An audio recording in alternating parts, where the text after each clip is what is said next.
Byť učiteľom je dar. Je to dobrovoľne zvolený záväzok rásť, rozvíjať sa a prispievať. Prispievať k rozvoju potenciálu, k rozvoju spoločnosti samotnej. Naplniť toto poslanie môžem vtedy a jedine vtedy, ak začínam od seba. Dobrovoľne sa zaväzujem rásť, rozvíjať sa a prispievať.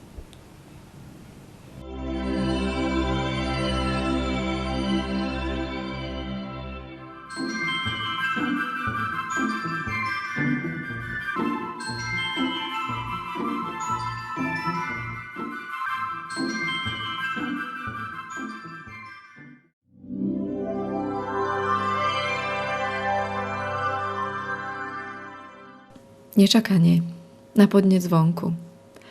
Dnes však viem, že to bola moja podvedomá túžba tvoriť. Niečo silnejšie ako moje vtedajšie vedomie mi prinieslo do cesty Martina a ten mi poslúžil ako štartér všetkého, čo je dnes známe pod značkou Harmony. Jsem v práci dost zatížený a potřebuji angličtinu pro svou práci, ale současně nemám příliš času na to, abych se angličtině více soustavně věnoval. Tak využívám účast v kurzech Harmony School k tomu, abych nejenom se zdokonalil v angličtině, ale také, aby jsem si svým způsobem po práci během té hodiny a půl odpočinul. Je to svým způsobem relax, protože dělám něco jiného, než jsem zvyklý dělat v práci a současně zlepšuju svoje jazykové schopnosti.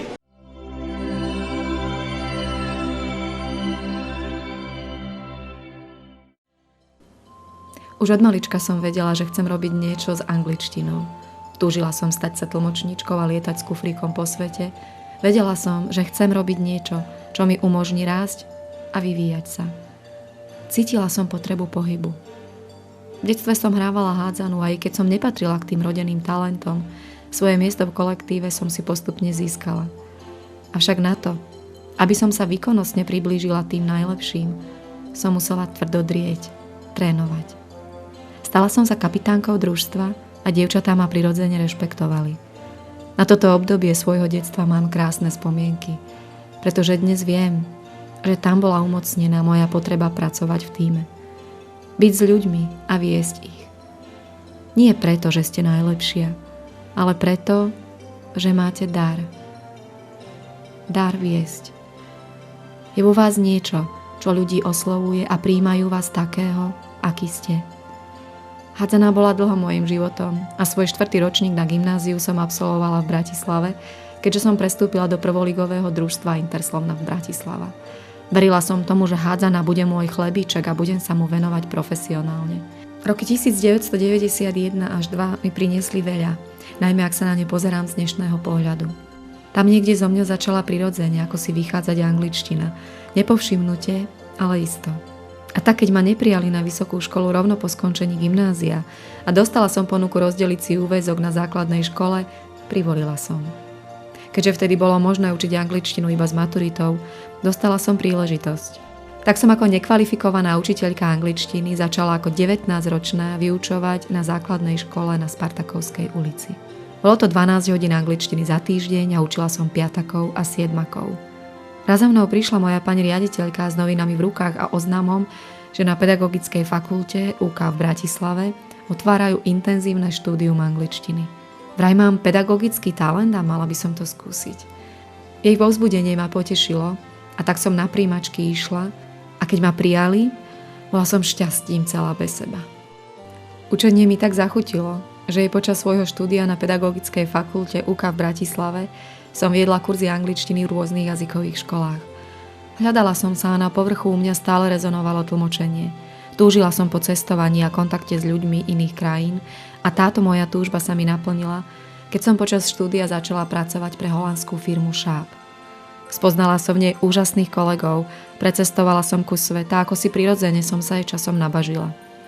Vtedy som si uvedomila, že patrím do sveta školy, do vzdelávania. Priamo po absolvovaní vysokej školy som začala pracovať ako odborná asistentka na Filozofickej fakulte UCM v Trnave a venovala som sa anglickej výslovnosti, gramatike, psycholingvistike a praktickým hodinám angličtiny. Svoju túžbu po niečom výnimočnom som rozvíjala viac menej podvedome, bez vopred stanoveného cieľa. Brala som život, ako prichádzal, a príležitosti som prijímala ako svoje životné výzvy.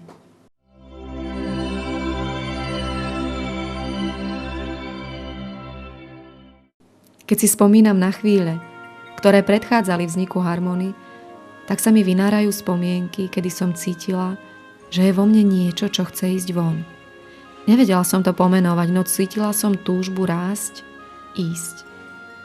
Pamätám sa na jedno ráno, keď som sedela sama v kancelárii a prezváňala si telefón, či funguje. V tom čase sme spolu s mojou dobrou kamarátkou Silviou založili spoločnosť, ktorá sa zaoberala upratovacími službami v domácnostiach. Služby však boli na tú dobu pre Trnavu nadčasové a nedarilo sa nám tak, ako sme očakávali. V čase tesne pred vznikom Harmony som pôsobila i na čiastkový úväzok na katedre angličtiny na Filozofickej fakulte UCM v Trnave. S angličtinou som kontakt zintenzívnila aj tým, že som sa stala členkou Medzinárodného klubu žien v Bratislave. Následne na to som iniciovala v júni 2000 stretnutie dám v Trnave, na ktorom som predstavila myšlienku založenia dámskeho klubu. Stretla sa so záujmom prítomných dám a tak sa začala písať 5-ročná história tejto našej dobrovoľníckej organizácie.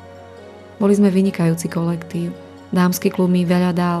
Aj napriek tomu, že v tom období som mala naplnenú skutočne každú minútu môjho života, som presvedčená, že bol tou správnou súčasťou mojej cesty poznania. V čase, keď bolo založenie Harmony už tak povediac na spadnutie, si pamätám na rozhovor s dobrou priateľkou a vynikajúcou učiteľkou angličtiny Zorou Širokou, ktorá vtedy zastávala miesto vedúcej jazykov v Akadémii vzdelávania v Trnave.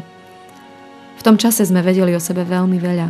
Obe sme mali dcérky, obe sme učili, i Zora hrávala hádzanu, takže zhôd bolo viac ako dosť.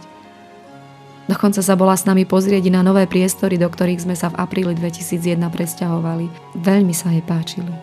Sedeli sme tak raz v našej kuchyni a definitívne sa blížilo rozhodnutie o formálnom založení Harmony. Zore som ponúkala partnerstvo, vedvou sa to táhne lépe. S podnikaním som mala veľmi málo skúseností, viac menej žiadne, takže pri pomyslení na partnerstvo moja istota narastala. Dlho sme sa rozprávali, vravela som jej, že zakladám školu, ktorá nemá obdoby, že to bude niečo úplne nové, iné, niečo, čo inde nenájde. Keď Zora v ten večer odchádzala, mala som za to, že ideme do toho spolu. Nastal však zvrat a jej telefonát v nasledujúce ráno mi oznámil, že od všetkého odstupuje.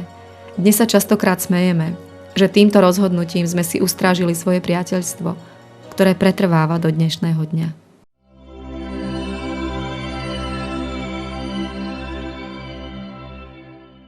Narodila som sa v znamení váh, takže rovnováhu mi vložili do vienka už dobré víly pri mojom narodení.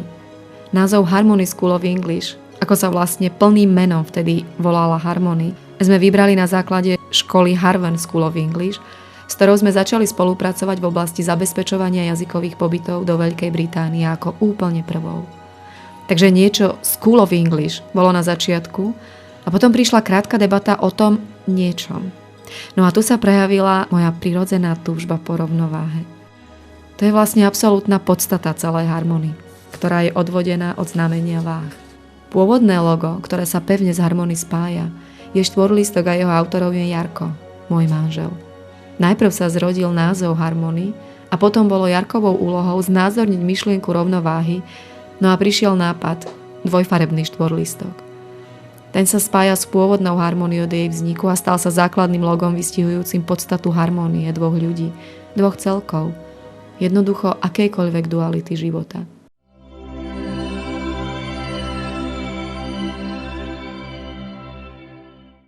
Keď som poprvýkrát vôbec prijala človeka, ktorého som zamestnala. Táto predstava sa mi zdala tak nepredstaviteľná, bránila som sa jej až potiaľ, pokiaľ to už bolo naozaj neúnosné. Obavy sa však rozplynuli potom, ako do miestnosti vstúpila vysoká dievčina a rozpovedala mi svoj príbeh o sebe i o tom, prečo sa uchádza o nami ponúkané pracovné miesto. Bol to pocit, ktorý ma viedol pri jej výbere a dnes môžem s absolútnou istotou povedať, že Katka Krížová bola môjim prvým anielom v živote, ktorý mi vstúpil do cesty zvanej Harmony. Katkina prirodzená skromnosť, svedomitosť a vernosť ma sprevádzali dlhých 5 rokov a dnes je z nej šťastná mamina 2 krásnych chlapčekov a býva na Morave.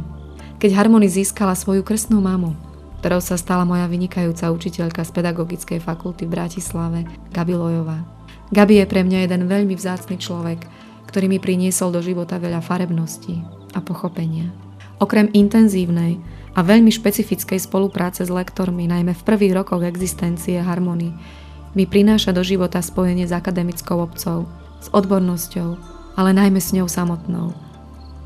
Gabi pre mňa zosobňuje pokoj, múdrosť a pochopenie. Prehlbanie nášho vzťahu do súčasnej podoby prináša zosilnenie funkčnosti a uznania všetkého, čo tvoríme a prinášame do vzdelávania. Keď mi do cesty vstúpili dve sestry, dve výnimočné ženy. Cesta, ktorá sa mi s nimi spája, sa začala v roku 2002, teda v čase kľúčovom pre celkový rozvoj Harmony. Tou prvou bola a stále pre mňa je Svetlana Poláková. K nej som sa dostala cez Líviu Madarasovú, charizmatickú a veľmi pôsobivú ženu, ktorá bola členkou dámskeho klubu. Tá mi priniesla nádej na možné vyučovanie angličtiny v ich spoločnosti. Jej vtedajšia šéfka, Svetlana, bola pre mňa známa ako žena, ktorá si vyberá zo všetkého len to najlepšie. S malou dušičkou som vtedy vkráčala do triedy, kedy som jej, Lívii a ich kolegyniam ponúkla ukážkovú hodinu angličtiny. Tá sa im páčila, tak sa začal rozvíjať príbeh, ktorom som spoznala Svetlanu ako výnimočnú ženu. Sebavedomú, silnú a úspešnú, s obrovským srdcom plným lásky a pochopenia. Svetlana mi do života prináša svetlo a novú nádej. Naše cesty sa vždy stretnú v čase, keď si máme vzájomne opäť niečo odovzdať. A tak je tomu aj v tomto výročnom 10. roku života, ktorý je pre nás výnimočný ako jeden z tých prelomových. Naďa Feketeová, druhá zo spomínaných sestier, sa u mňa navždy spája s dvoma silnými témami – srdce a mama. Naďa vo mne vzbudila túžbu spoznávania seba samej a ja som cítila, že to je ten správny smer. Smer, ktorým som sa chcela rozvíjať. Tak sme začali s cielenými tréningami na rozvoj osobností všetkých lektorov a zamestnancov Harmony. Naďa sa stala našou súčasťou pre svoj ojedinelý prístup k človeku ako jedinečnej ľudskej bytosti a otvorila nám priestor, v ktorom vnímame svoje vlastné pocity.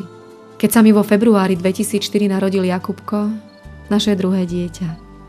Jeho narodenie mi pomohlo odčleniť sa a z úzadia nazerať na dianie vo vnútri Harmony. Bolo to jedno z tých silných turbulentných období, kedy sa rozpoznávajú ľudia a ich skutočné kvality. Evka Paršová a Gabi Lojová vtedy zohrali veľmi dôležitú úlohu a svojim konaním ma plne zastúpili. Pamätám sa, ako som vtedy 6-týždňového Jakubka naložila do autosedačky a spolu s manželom sme prišli do Harmony. On vzal Jakubka do kočíka a išiel s ním na prechádzku a ja som viedla mimoriadne stretnutie lektorov. Bolo veľmi potrebné a na jeho základe som začala komunikovať s lektormi viac. Začala som vnímať ich potreby a prenikať do skutočných vzťahov založených na ľudskej dôvere a pochopení. Začala som naplno vnímať potrebu rozvíjania medziľudských vzťahov so svojimi lektormi. To neviditeľné, jemné a predsa tak silné puto medzi dvoma ľuďmi. Jedno z najsilnejších sa mi podarilo vytvoriť s lektorkou, ktorú som úplne v začiatkoch Harmony oslovila ako svoju vtedajšiu študentku na univerzite, s Evkou Paršovou. Spontánna ponuka.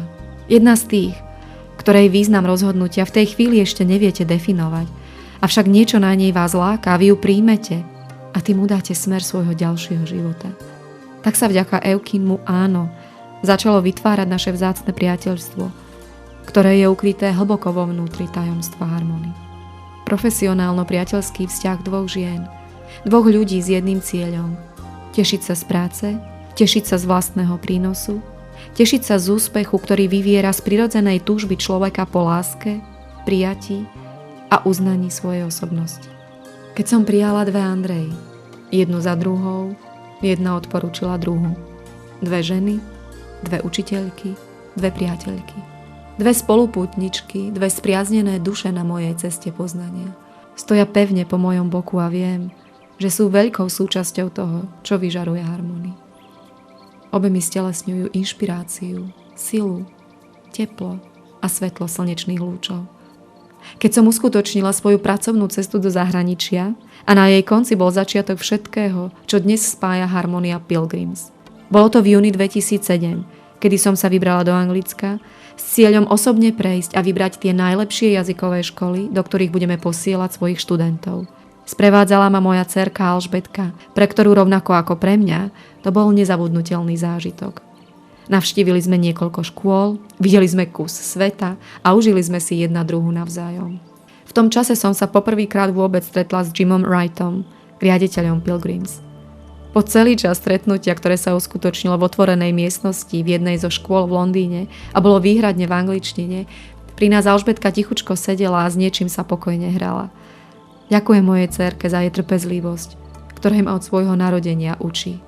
Jim sa od toho okamihu stal jedným z mojich skutočných spojencov a škola Pilgrims akýmsi adoptívnym rodičom. Stretáme sa v náhľadoch na život, na prácu, na vývoj spoločnosti a v osobných stretnutiach nachádzam vždy veľa inšpirácií a pozoruhodností o jednoduchosti rozhodovania a života ako takého. Keď som na jar roku 2008 vo svojom vnútri cítila potrebu zmeny a tak som začala podnikať kroky k postupnej premene Harmony. Dokonca som otvorila otázku zmeny názvu školy. Ako si som cítila, že sme viac ako jazyková škola. Však reakcie ľudí v mojom okolí mi jasne ukazovali, ako veľmi si želajú, aby bola Harmony ponechaná jej pôvodná identita. Už vtedy som vedela, že chcem, aby ľudia v mojom okolí dozreli do štádia, kedy zmenu, ktorej som nositeľom, prijali. Ale tak som svoj návrh na zmenu názvu Harmony stiahla. Nie však nadlho. 24. decembra roku 2008 sme založili dcérskú spoločnosť Harmony, Tvoju cestu poznania. Prišla nepovšimnutie, ako darček na Vianoce. Dnes nám je všetkým jasné, že tak to malo byť. Činnosti v rámci rozvoja novej spoločnosti realizujeme pod hlavičkou Grow, ktorá sa zrodila po prvýkrát na jeseň roku 2007, kedy datujeme prvé tréningy Pilgrims trénerov u nás v Harmony.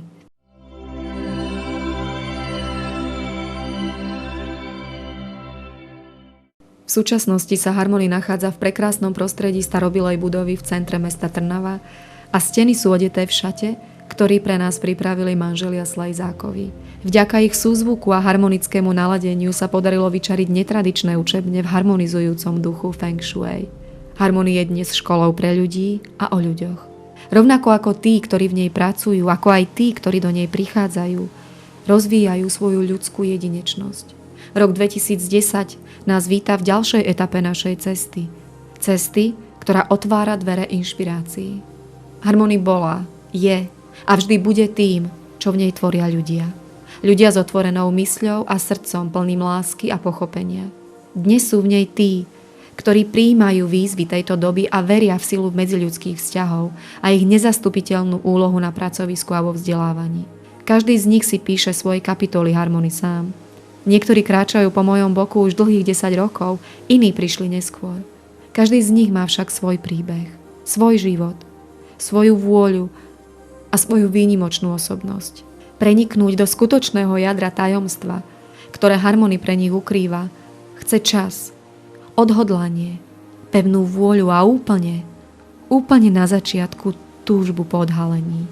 A túžba, tu neprivoláte rozumom. Túžba, tá sa rodí v srdci. A srdce, to je kľúčom k bráne, ktorá otvára priestor zvaný Harmony.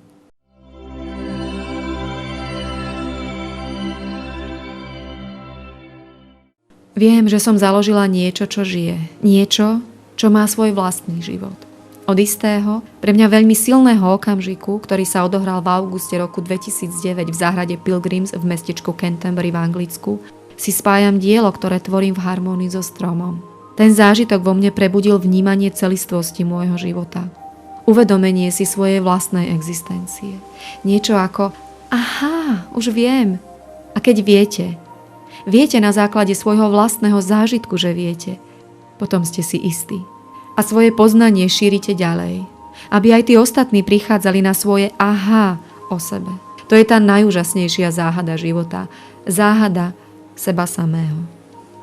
Takže Harmony je pre mňa strom, ktorý má svoje korene hlboko vrité v zemi a svojou korunou sa približuje k oblohe. Keď som sa o tomto mojom zážitku vtedy zmienila Máriovi Rinvolukrimu, tak mi k tomu povedal niečo, čo vo mne posilnilo vieru v dielo zvané Harmony. A vieš, Jana, čo je pekné na stromoch? To, že z nich padajú semienka, z ktorých vyrastajú nové stromy a tie potom spolu vytvoria les. Je to v obrazoch povedané, ale precítené a vrúcne želané. Prajem si, aby sa všetko to, čo s ľuďmi tvoríme v diele harmonii, šírilo ďalej a bolo rozpoznané ako útočisko pre dušu. Ako miesto, kam idete, pretože viete, že tam nájdete pochopenie, pookrejete, načerpáte energiu a plný elánu pôjdete ďalej svojou cestou. A návraty, tie budú vždy plné pekných spomienok, v ktorých sa vždy o trošku viac priblížite k sebe a k ostatným.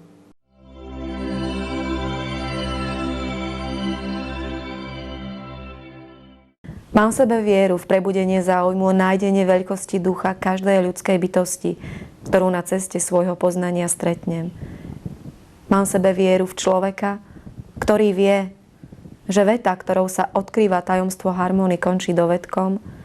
Môžem, lebo je to môj život, pretože viem, že konám v súlade so svojím svedomím a to ma vedie k vytváraniu pevných medziľudských vzťahov, prostredníctvom ktorých pomáham ľuďom rásť.